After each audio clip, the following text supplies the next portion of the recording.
amigos, meus irmãos. O som está bom, não é?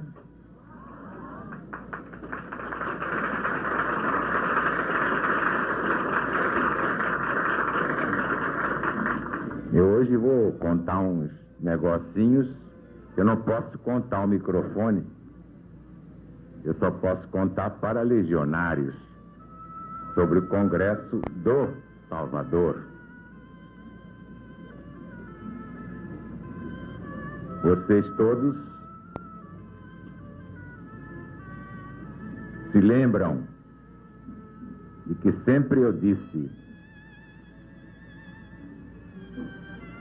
a missão da LBV, novo nome de Jesus, é preparar os caminhos da sua volta gloriosa ao planeta que fundou. Antes de voltar para iniciar o seu reinado no plano terrestre, Jesus aparecerá primeiro aos seus legionários.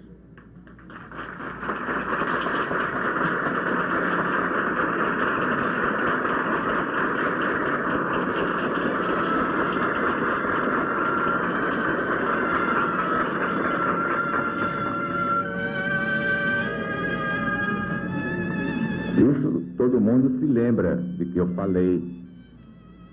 Todos estão bem apercebidos. Eu dizia: isso não é obra de homens. Para que fazer uma LBV? Para quê? Para ganhar eleitores? Para ganhar dinheiro? Para quê? Para enganar o povo? Isso, como dizem os materialistas pragmáticos, isso enche a barriga de alguém?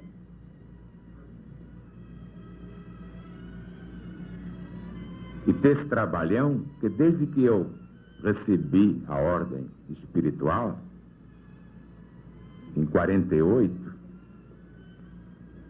eu não tive mais férias. Porque o que é ter férias?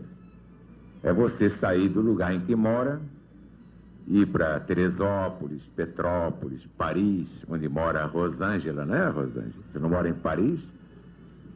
Ou ir para Berlim.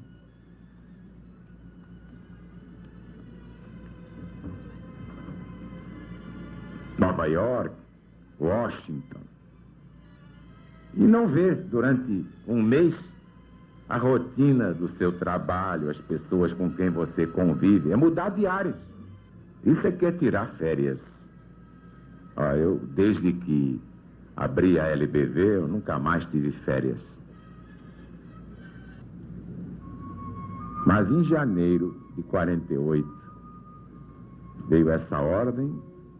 Eu já trazia impressa no coração. Estava preparado para recebê-la. Morri para o mundo a partir desse dia. Então vejam vocês, Jesus ficou 3 anos com vocês, não foi? Ou vocês não se lembram? Que memória que vocês têm, puxa vida. Vocês são uns desmemoriados. Jesus ficou 3 anos com vocês, não foi? Eu estou há 3 vezes 9.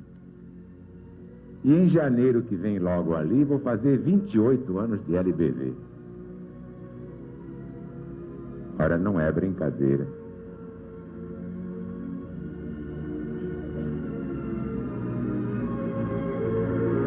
Diferença de 3 para quase 28. Mas quando juntarem os 12, eu vou bater o 31. Então aconteceu uma coisa que pouca gente está percebendo. Aos 12 anos, eu já fui avisado. Quer dizer, que o espírito reencarna, entra na carne, ele esquece. Esquece mesmo. Porque não há pior castigo para o espírito do que entrar nesta matéria densa. Esquece tudo. Porque a matéria é muito pesada. é grosseira, ainda é um feixe de instintos. Então os instintos puxam o ser humano. O espírito fica subordinado a essa influência materializante. Então esquece. E é por isso que a maioria sucumbe na prova que pediu antes de descer outra vez, isto é, antes de reencarnar. Não se lembra mesmo de mais nada. E chega até achar que isto aqui é melhor do que lá. Você vê que a maioria não quer morrer, tem medo de morrer, não admite que se fale em morrer, não fale em morrer. Sai azar, vai pro diabo. Quando se fala em morte, tem um medo que eu vou te contar. Que é isso? Essas pessoas que só de ouvir falar em morte já nem admitem, ficam nervosas, repelem, rechaçam. São pessoas que estão mais presas à matéria do que ao espírito. Porque nós, mais evoluídos, a pessoa vem, fala em morte, a gente diz daí. Deus me livre, morte. Minha filha, a morte é um boato, não existe morte. Isso passa.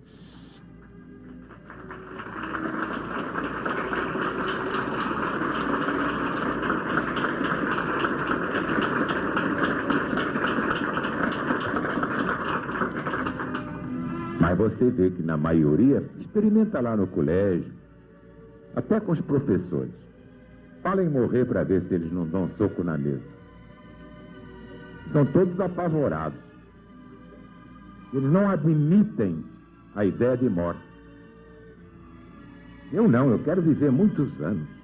Eu espero, se Deus quiser, viver até o ano 2000. Todo mundo apavorado com essa ideia de morte. E, entretanto, nós que sabemos que não há morte, a morte não existe, há uma mudança de plano, isso já pré-estabelecido por Deus há quantos milênios? Vocês pensam que a Terra tem 6.000 anos? Como dizem os historiadores? Esta humanidade atual tem 6.000 anos. Mas houve outras humanidades e outras humanidades e outras humanidades há muitos milhões de anos. Mas vamos então adotar essa convenção. A maioria não está feita a educação espiritual. Não tem nenhuma educação nesse sentido. Daí o medo da morte. Muita gente morre de medo da morte.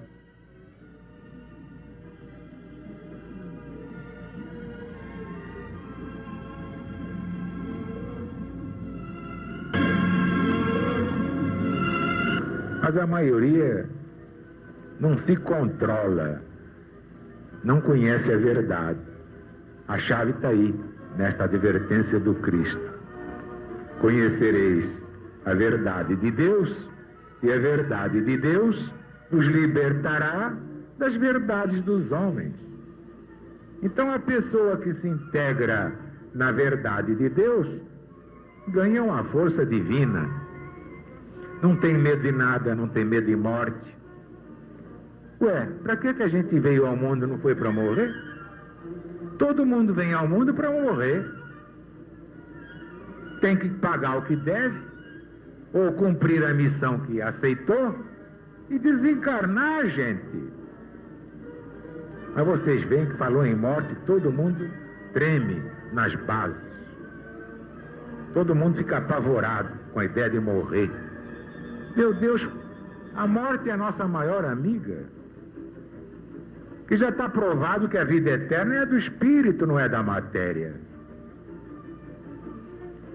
Deus criou o homem à sua imagem e semelhança, não pelo corpo, porque Deus não tem corpo, mas pelo espírito, porque Deus é espírito.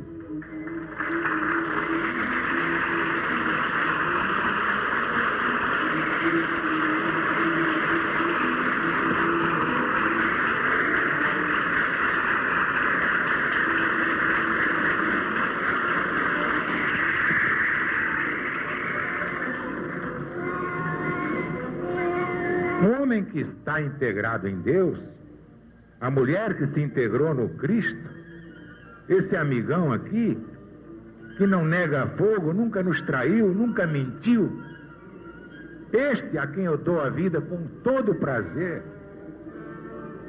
este nos ensinou como vencer a morte, o medo da doença, que atrai a doença.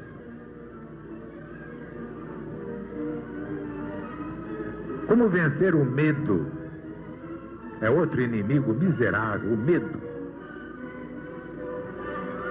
O José ainda não veio? Não. Meu Deus, até essa hora vai ver que ele está preso, vai ver que ele foi assaltado, ou então está atropelado, está morrendo no necrotério. Só esse pensamento? Não pensou coisa melhor? Você não quer que ele chegue em casa direitinho? Por que já pensou em necrotério? Então, intimamente, está desejando encontrá-lo naquele gavetão da geladeira do necrotério.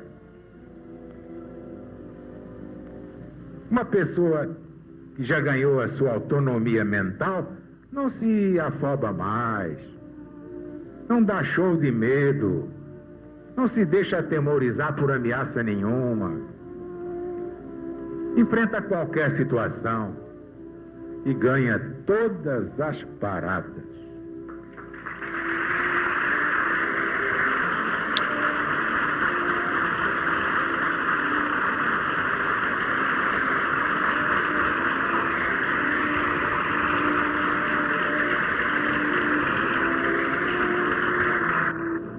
Vocês sabem, olha,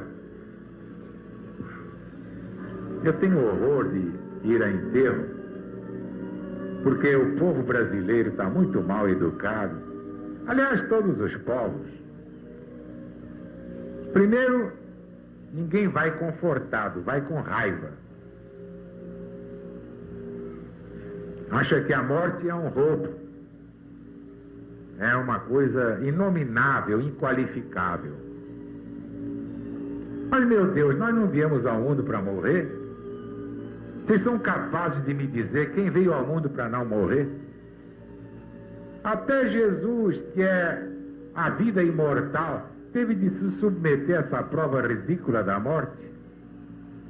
Claro que ele nunca morreu, mas não está lá no Evangelho que ele morreu. E a igreja não pendura Jesus até hoje, sadicamente na cruz.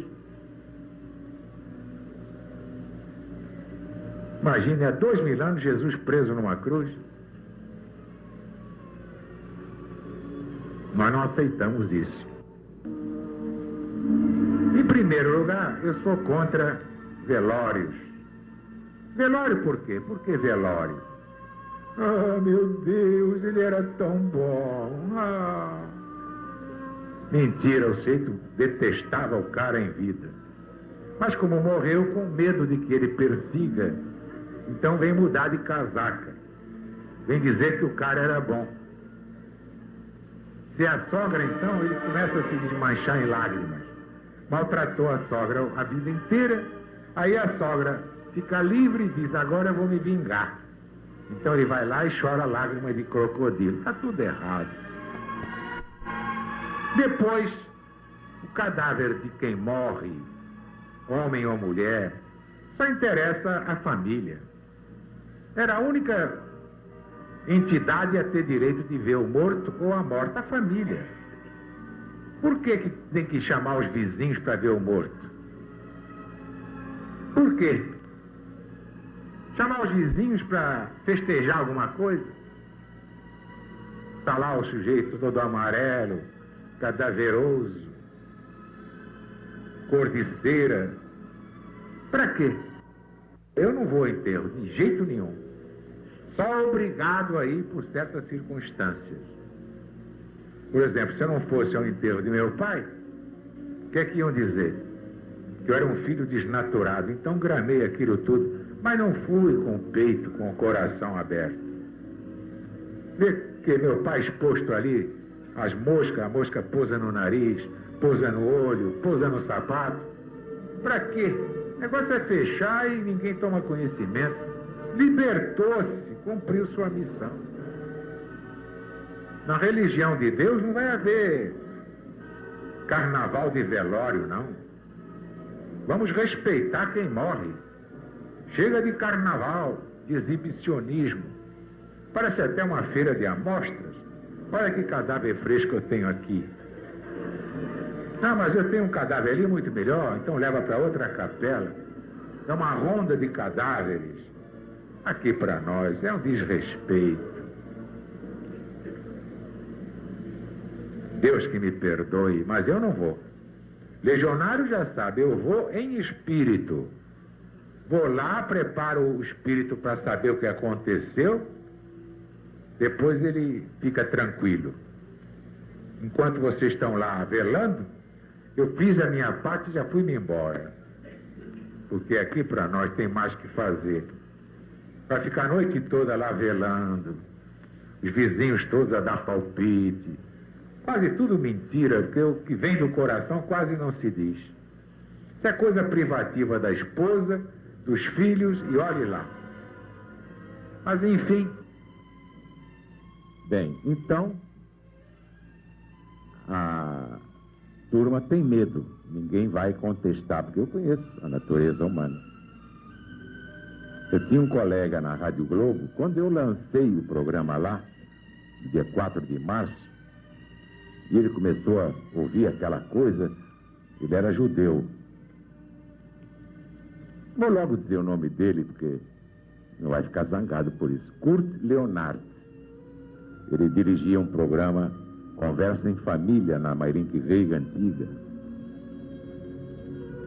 Então, quando ele me ouviu dizer que a morte era um boato, que a vida continua além desse fenômeno, ele foi lá no estúdio e disse: você tem coragem de dizer uma coisa dessas? A morte chegou, acabou tudo.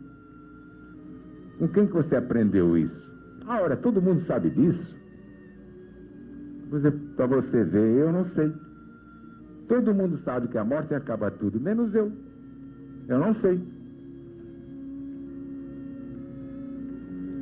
Não podia ouvir falar em morte. Falou em morte e o sujeito já começa a tremer de medo. Entretanto, nós sabemos que os mortos são os verdadeiros vivos, porque não tem mais essa cangalha chamada corpo humano para carregar.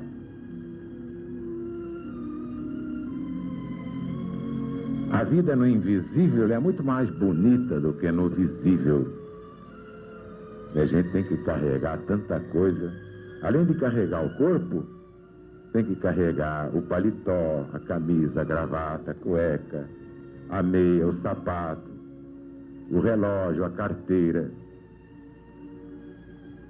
Sabe lá quantos quilos você carrega, há quanto tempo? Além de carregar o seu próprio corpo. Mas a vida no invisível é tão bonita. Eu lamento que lá na cidade do Salvador não houvesse uma caridade divina permitindo a vidência plena a todos que estavam lá. Aí o pessoal ia desmaiar, talvez fosse por isso mesmo que eles não permitiram. Muitos iam cair duros e outros podiam desencarnar. Era bonito demais para ser visto pelos olhos humanos.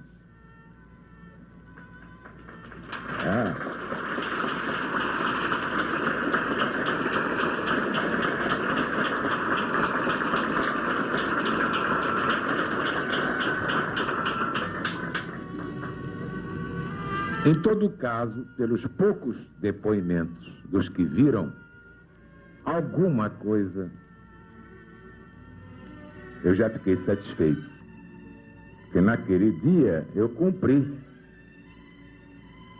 a minha missão. E pouca gente notou isso. Como é que eu ia entregar a Jesus a família legionária se o trabalho não estivesse pronto? Como é que eu ia entregar? Entregar o quê? Você vai a um sapateiro e diz: olha, esse sapato está furado, bota meia sola, tá? Tá.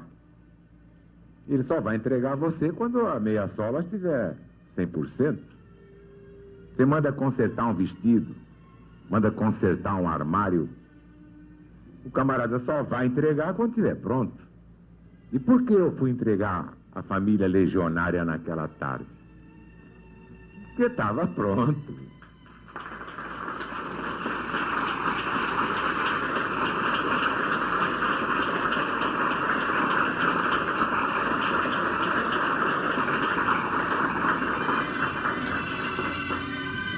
Mas muita gente não entendeu isso, não.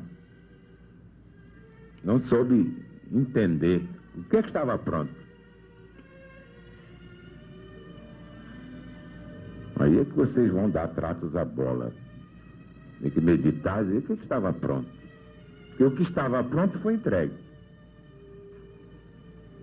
Eu tirei um peso dos meus ombros. Eu tinha prometido ao mestre fazer determinada coisa. Então, quando ela estivesse pronta, eu entregaria. E foi o que aconteceu naquele dia, 5 de outubro.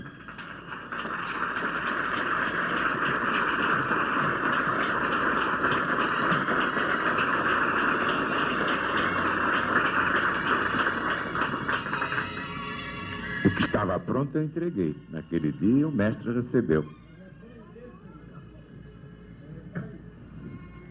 Está querendo saber muito, né, esse cara, né? Está perguntando se é o rebanho.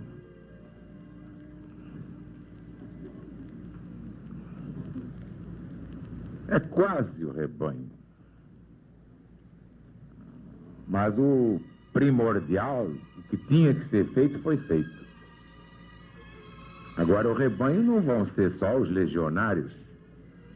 Há muita gente que não é da LBV, mas vive o novo mandamento de tal maneira que pode ser católico, pode ser protestante, pode ser ateu,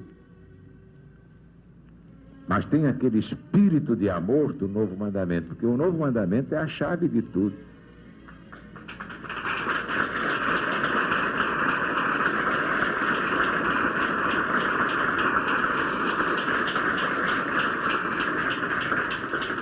Vejam só que coisa incrível. Eu sou, vamos comparar, eu sou o presidente da Legião da Boa Vontade.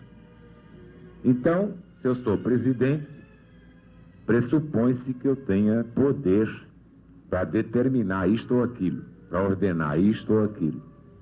É o presidente, a autoridade maior. Então eu digo, olha, eu vou lhes dar um novo mandamento. Amai-vos uns aos outros como eu vos amei. Porque agora eu vou me despedir e só volto quando Deus o permitir. Adeusinho e felicidade. Deixo alguém no meu lugar, mas vou voltar. Não me despedi, não me demiti, não renunciei, não abdiquei. O que é que compete àquela família que trabalha naquele prédio chamado LBV? Cumprir a ordem. E aí vai trabalhar melhor. Mas se não cumprir, não vai trabalhar melhor. Vai fazer um trabalho pessoal, humano, egoísta. Foi isso que fizeram com Jesus. Jesus é o dono do planeta. Fundou este planeta por ordem do eterno Pai que é Deus. Depois veio pessoalmente, deu um mandamento novo. Se é novo, não podia ter sido dado antes a Moisés. Mas a humanidade burra, e os prelados burros, e os pastores, e os líderes espíritas, e todos os que se acham gênios espirituais, ninguém soube ver a diferença. Porque no mandamento dado a Moisés está: ama o teu próximo como a ti mesmo. Ah, bem, isso é uma grande coisa, né? Mas o homem sabe amar? Não sabe. A mulher sabe amar? Não sabe. Eu falo em tese. Toda regra tem exceção. Nem o homem, nem a mulher sabem amar. Um casal que discuta prova que não ama. Nem se ama. Havendo discussão, já não há amor. Porque havendo amor, não pode haver briga. Se há, então não há amor. Isso é fundamental. Porque quando há amor, só há enlevo. A gente fica assim olhando a pessoa com vontade de acarinhar, passar a mãozinha assim no rosto. Como faz com a criancinha de colo, hein? Aquela ternura, aquela coisa. Mas se a gente, em vez de passar a mão, quer dar um tapa na cara, há uma diferença muito grande. Mas nós estamos numa época tão alienada, tão louca, que é bonito, é demonstrar amor, dar um peteleco na cara da esposa. E a esposa vem com a tranca da porta e dá na cabeça dele. Aí prova mais amor ainda. Porque o homem fica desacordado e ela diz: eu te amo, meu amor. Morre logo, desgraçado.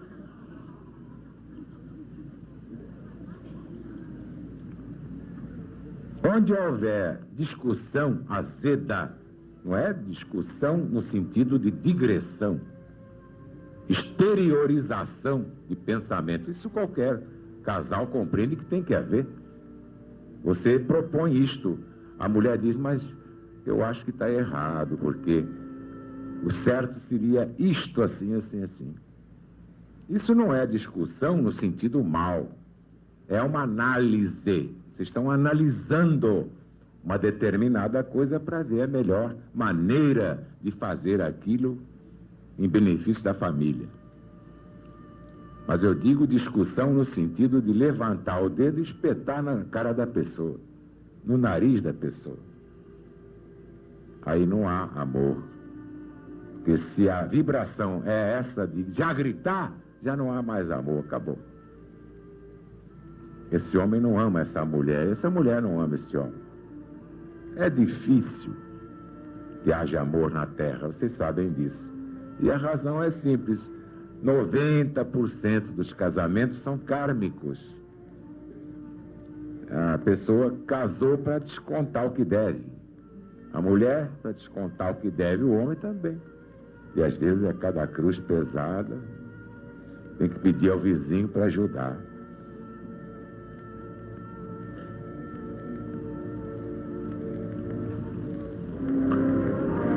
Mas quando há amor, não há possibilidade de haver, porque os dois se completam. Pois se um é metade do outro, como é que vão brigar e vão se espancar? Não entra na cabeça de ninguém. Você entende o braço direito esmurrando o esquerdo?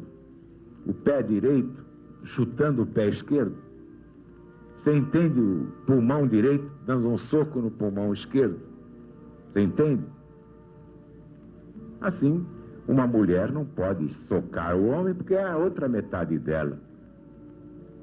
E o homem não pode socar a mulher porque é a outra metade dele. Isso é simples de entender. Não pode, de jeito nenhum. Ou se as duas metades, elas juntas é que formam o ser, vivem o amor, como é que podem se agredir e se destruir? Não entra na cabeça de ninguém, não tem lógica. Quando um homem ama uma mulher, ele vem angustiado do trabalho, o patrão é uma besta, o colega de trabalho é um miserável, um explorador, ou então um débil mental, ele teve que fazer o trabalho de novo, porque o colega errou. Ou então o tesoureiro não pagou ele integral como devia pagar. Ou então pegou um ônibus e pisaram o pé dele. Enfim, chega em casa amarrotado. Basta sair para voltar amarrotado, porque o mundo é o amarrotador por excelência. Mas chega em casa, encontra aquele sorriso. aqueles olhos, aquela vibração de paz, de conforto, de refrigério.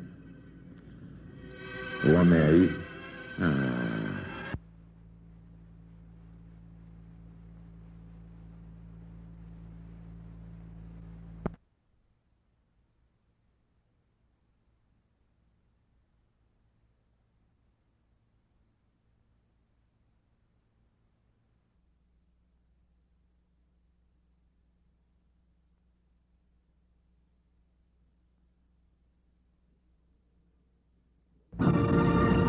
Agora imagine um local de trabalho onde o pessoal só se reúne para ganhar dinheiro, conquistar mulher e beber até cair embriagado. Hoje eu tinha predito, cuidado, moças, quando saírem de noite. Porque o absinto está chegando e despertando o que há de pior na criatura humana, o instinto perverso.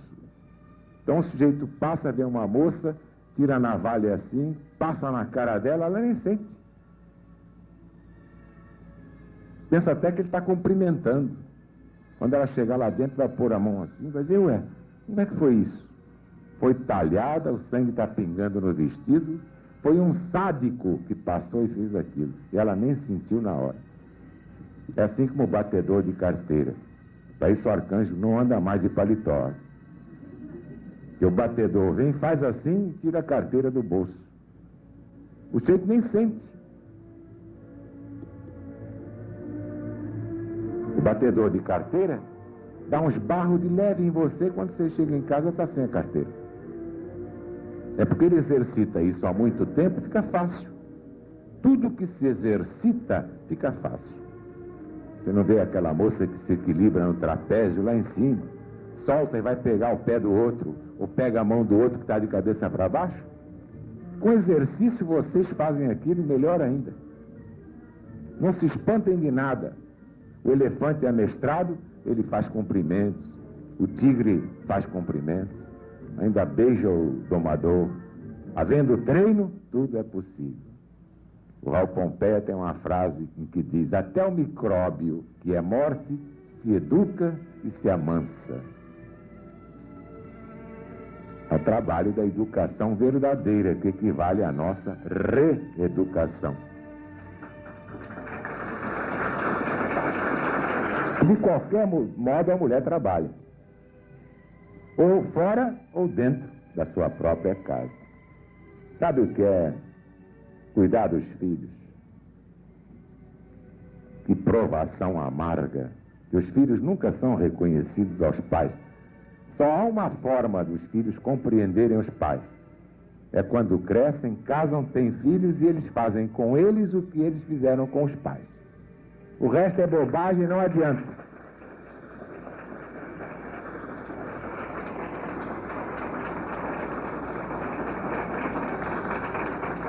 Nenhum filho é grato ao pai, nenhuma filha é grata à mãe. Só depois que casar e tiver filhos e filhas e receberem dos filhos o que eles fazem aos pais é que eles vão entender e dizer: ah, meu Deus, se mamãe estivesse viva, eu ia beijar os pés dela e pedir perdão. E aí o filho diz: ah, meu pai, se meu pai não tivesse morrido, eu hoje ia ser o melhor dos filhos para ele. Mas enquanto o filho não cresce, não casa, não tem filho, o filho é uma bomba dentro de casa. E a filha é pior bomba ainda, porque explode com ação retardada.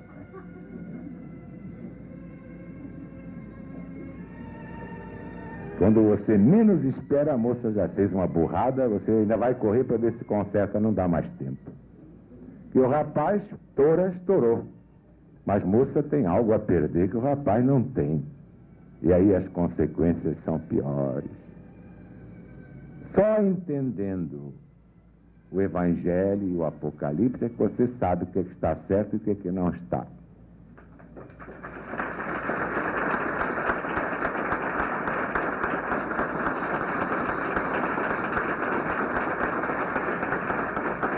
Então agora eu vou responder ao arcanjo Ele fez uma pergunta tão simpática, tão informal, sem paletó, que eu tenho que responder. Não foi o rebanho que eu entreguei, mas entreguei a uma parte do rebanho já espiritualmente pronta para formar no rebanho total.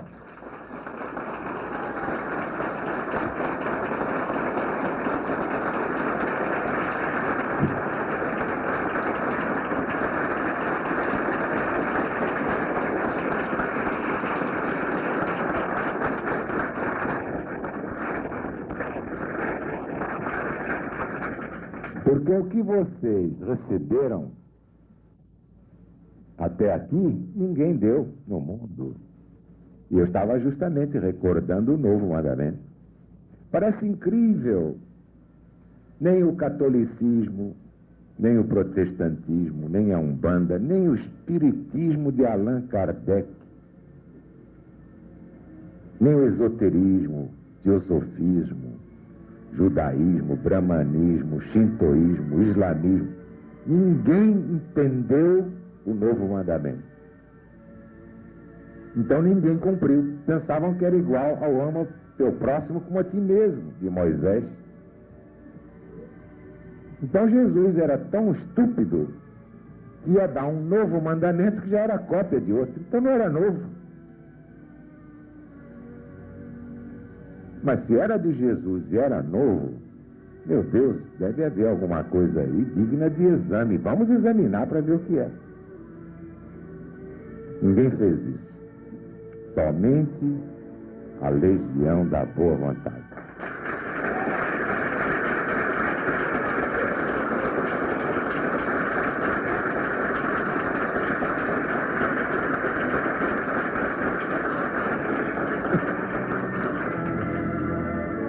Então imaginemos que fosse eu no lugar de Jesus. Estou lá em cima. Eu só vou voltar naquele ano, etc. assim. Do calendário de Deus, não do homem, porque começa que o homem nem tem calendário. O homem nunca sabe a quantas anda. Está sempre perguntando, já reparou? Que dia é hoje mesmo? Ainda teima, diz o dia errado, ainda teima, diz que é aquilo e não é. Ora, Jesus viu que no planeta Terra, depois de 6.000 anos desta geração, desta civilização, do dilúvio para cá, e antes do dilúvio houve outras. O Brasil já foi povoado várias vezes. Cabral não descobriu nada. Cabral foi descoberto. O Brasil é que descobriu Cabral. A América é que descobriu Colombo.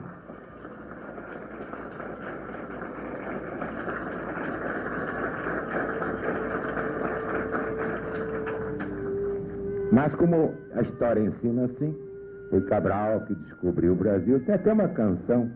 Quem foi que inventou o Brasil? Foi seu Cabral, no dia 22 de abril. Quantos dias depois do Carnaval?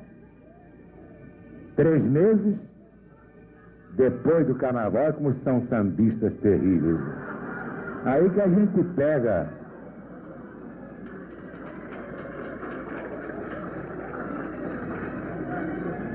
São esses que no Carnaval botam aquela máscara, aquela camisa listrada e saiu por aí pra cima de mim, que vale que na LBV não há otários. Ninguém vai tapear o presidente. Mas então, vocês vejam que coisa. Olha que grande novidade. Isso é invenção. Jesus apareceu aos legionários? Olha, isso é fantasia. Por que não apareceu na Igreja Católica? Ou então, por que não apareceu na Igreja Protestante? Por que não apareceu na Federação Espírita? Por que não apareceu no terreiro do pai Joaquim?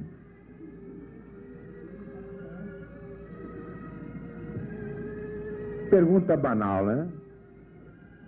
Se apareceu na LBV, na cidade do Salvador. Olha que aquela cidade tem esse nome, ninguém sabia que aquele Salvador era Jesus. Pensavam que era o Salvador Madariaga, o Salvador dos Santos, Salvador de Sá, qualquer Salvador, mas não sabiam que era Jesus. Vejam vocês que coisa, hein? Até isso a LBV foi ensinar aquela gente.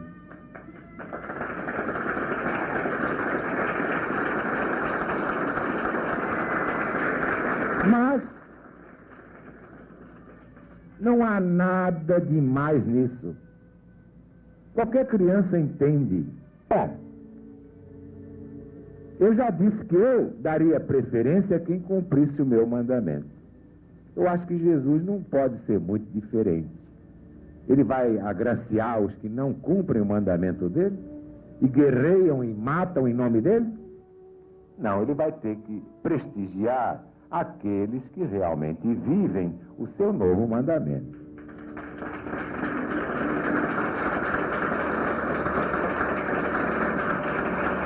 Está aí a explicação elementar, meu caro Watson, como diria Sherlock Holmes.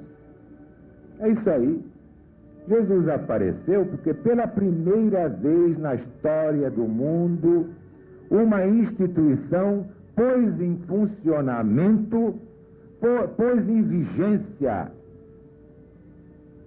pôs em vigor um mandamento que é lei do próprio Criador do planeta, que é Jesus.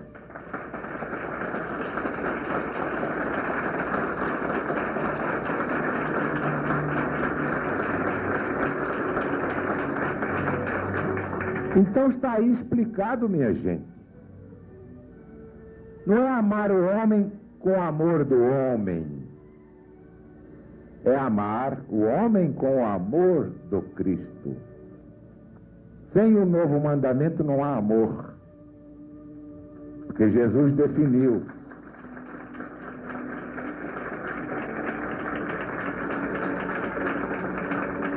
Jesus é que definiu o seu novo mandamento. Ele disse: ninguém tem maior amor do que este, dar a sua própria vida pelos seus amigos. Se não dá a vida, não ama. Diz que ama, mas é da boca para fora, é da língua para fora. O amigo morre por aquele a quem ama. Pode ser mulher ou pode ser homem. Seu professor, seu irmão, seu pai, seja o que for. Seu líder. E a mulher também. A mulher só ama quando dá a vida pela pessoa que diz amar. Essa diferença que a LBV trouxe ao mundo, e só trouxe agora porque só agora que Jesus se prepara para voltar.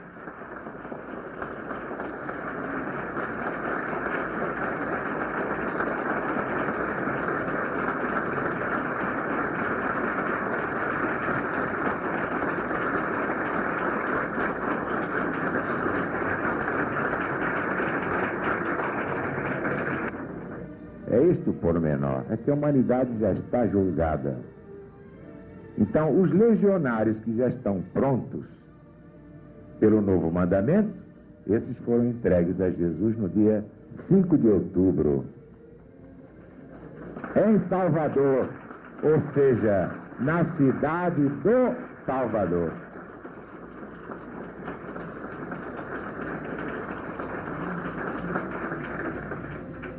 Ele aceitou porque, antes do irmão Zaru, esses homens, essas mulheres, não estavam preparados para receber Jesus. Se nós já amamos com o novo mandamento de Jesus, já atingimos a santidade possível na terra. Embora tenhamos uma aparência até grosseira, uma aparência até meio decepcionante, mas perante Deus estamos prontos. Porque para viver aqui não pode ser de outra forma.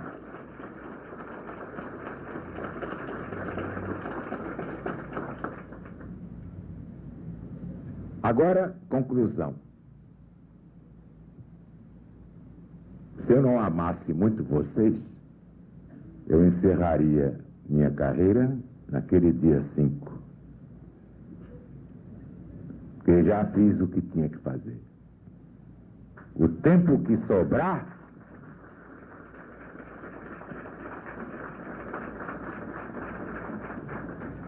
porque ainda há coisas a fazer.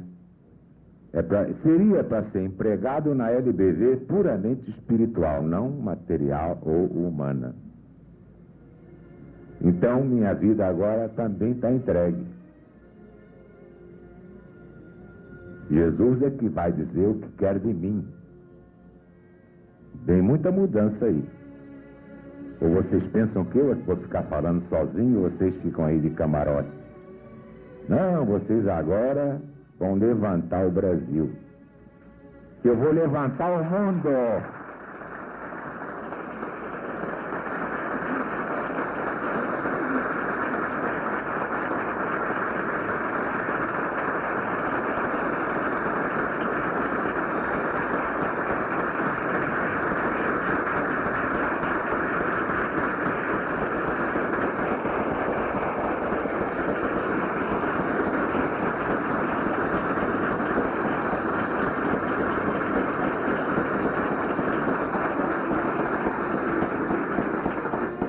Vocês entenderam? Agora eu vou buscar as outras ovelhas que são, mas não sabem que são. Vocês já são, já estão assinalados, chamados, convocados. Mas a partir de janeiro, eu só estou com vocês até dezembro. A partir de janeiro eu vou buscar as outras, por todos os meios imagináveis. Jesus é que vai dizer quais são em primeiro lugar.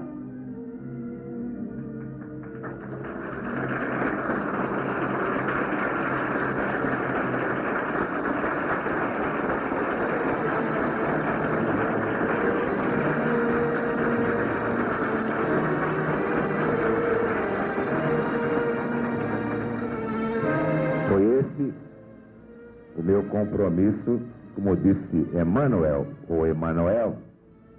Irmão Zaru, a sua tarefa na sementeira da boa vontade, isso em princípios de 50, na década de 50, já estamos em 75.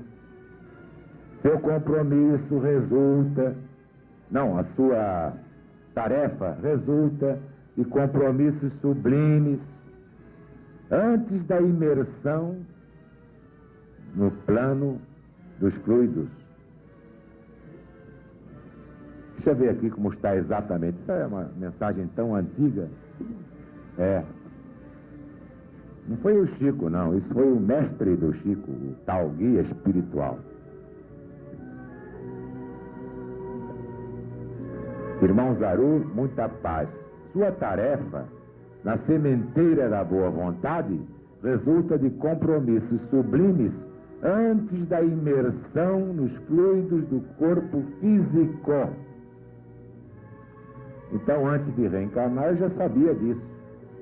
Mas como o espírito entra na matéria e esquece,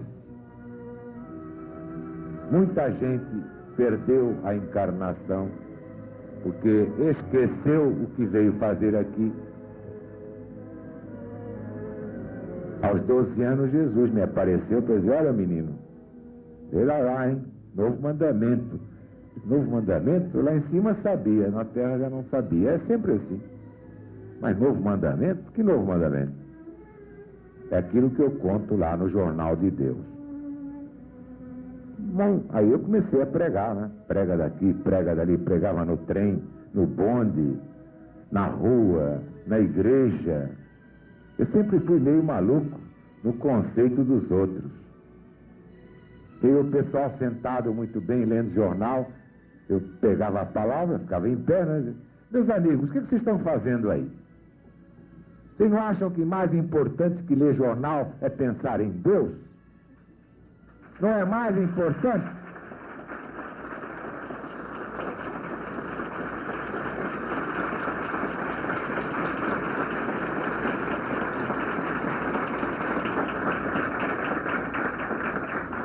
Jornal é uma coisa que envenena a alma de vocês. Aliás, se se pega um jornal, sei lá, tinta suja as mãos. E o jornal, o que ele diz, suja a alma. Não, vamos pensar aqui numa coisa melhor. E puxava o Evangelho e lia o Evangelho para ele.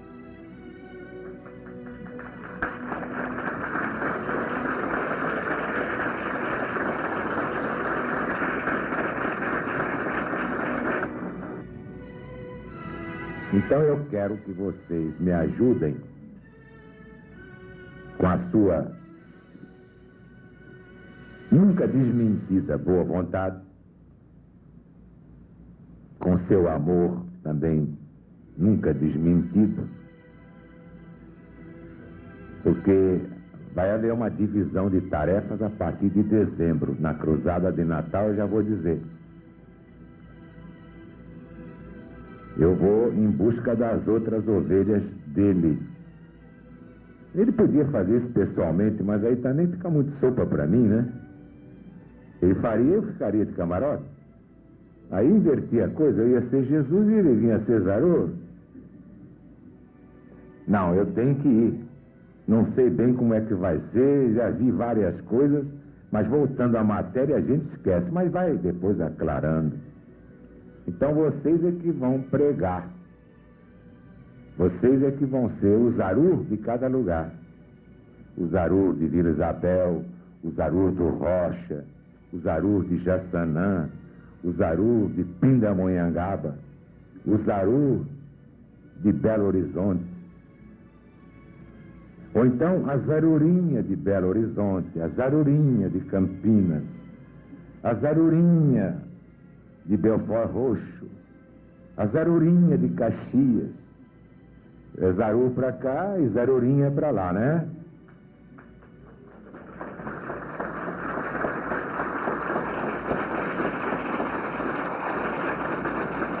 Porque eu não terminei a doutrina do céu. Eu tenho que acabar isso. Não posso deixar isso inacabado, porque se eu não fizer, um outro não fará tão bem quanto eu faço. Vai botar um pouco de pimenta aqui demais, lá um pouco mais de sal. Lá adiante vai esquecer, não vai botar nem sal nem pimenta. Entendeu? Vai dar uma diarreia danada nas pessoas. Só eu sei dosar essas coisas pela minha velhice, pela minha idade espiritual.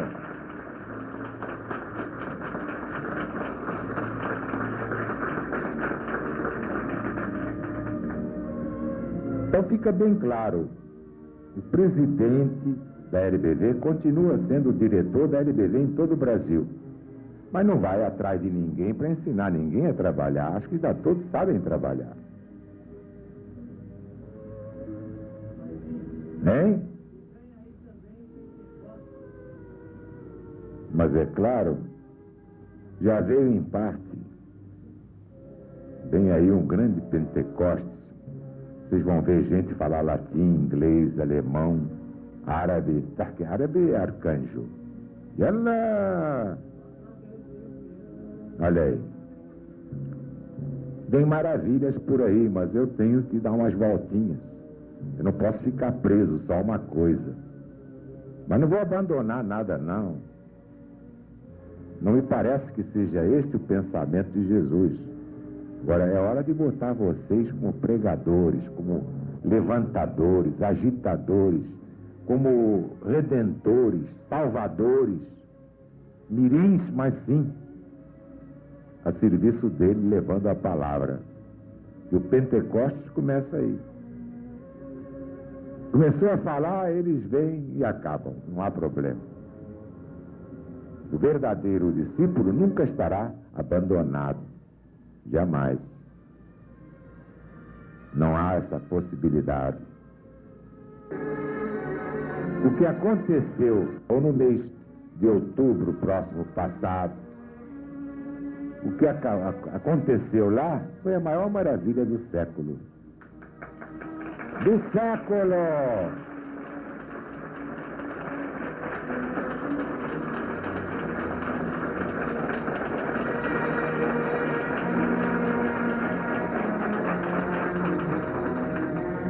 A Aí é que vem aquela coisa que a gente diz que pena o pessoal não estar vendo o que está acontecendo. Jesus veio, eu entreguei a ele, ele aceitou, então foi de selado em selado, de assinalado em assinalado, impondo aquele sinal. Ele correu toda aquela barreira até lá em cima e assinalou todos os que estão prontos e aceitou. Agora,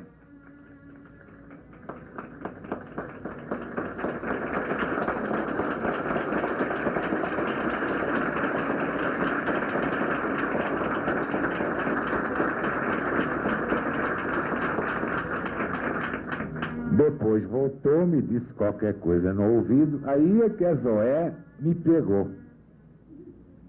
Ela olhou e viu nessa hora, não lhe foi dado ver mais. Mas esse trechinho ela pegou. Quer dizer, uma glória que ninguém na terra teve depois que ele partiu diante dos 500 galileus. Ele voltou antes do tempo, porque isso foi uma premiere, digamos assim, ou avant-premiere, mas só para os eleitos. E eu fiquei satisfeito porque há muitos assinalados. Eu posso na terra me enganar. Penso que a Marilisa é um anjo, vou ver, não é. Vou pensar que a Silbene é um outro colosso e não é. Mas ele não se engana não, porque ele vê do Espírito.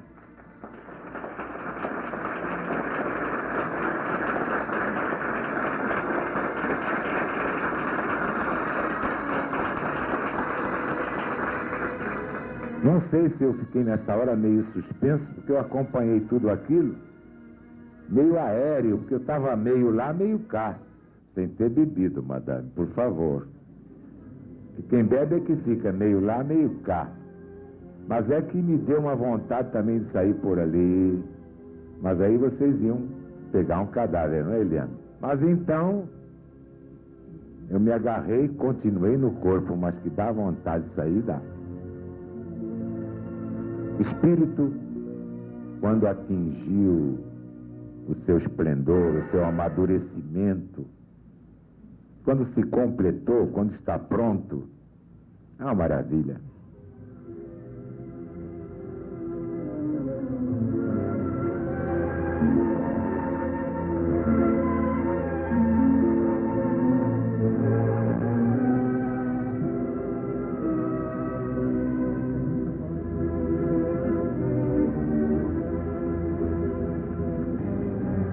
Mas então, meus amigos, meus irmãos, eu ficaria aqui o dia inteiro falando sobre coisas do Congresso, porque quem mais viu fui eu.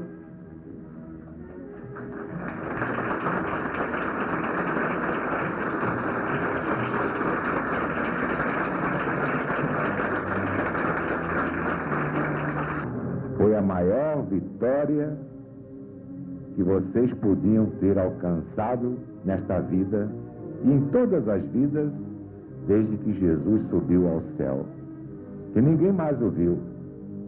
Não viu mesmo, não. Muitos dizem que viram, eu sei que não viram. Porque há muita gente semelhante. Ainda mesmo na LBV, há uma senhora que tem alguma vidência e tomou São Francisco de Assis por Jesus. E afirmava com toda segurança que tinha visto Jesus. Minha filha, não foi Jesus. Foi Francisco de Assis. Não foi Jesus, minha filha. Você quer saber mais que o papai aqui? Aquela coisa que na hora em que você viu, eu também vi. E era Francisco de Assis, meu velho camarada de armas.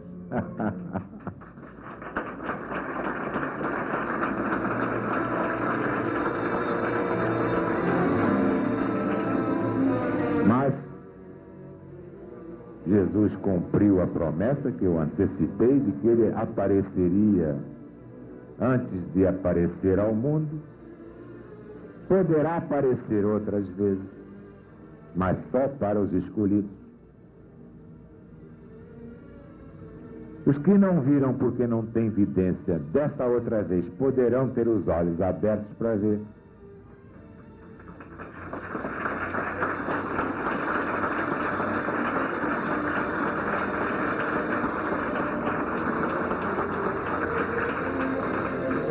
Eu fiquei realizado porque nesse dia 5 eu me desincumbi de uma das principais tarefas da minha presente encarnação. Daqui por diante não vou achar muita gente nova para ser assinalada. Os que eram para ser já estão.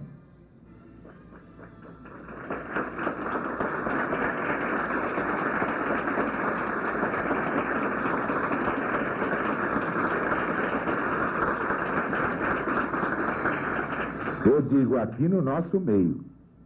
Agora eu terei que ir lá buscar as outras. Isso aí é outra história. Eles também já estão preparados, mas não sabem. Falta o arremate.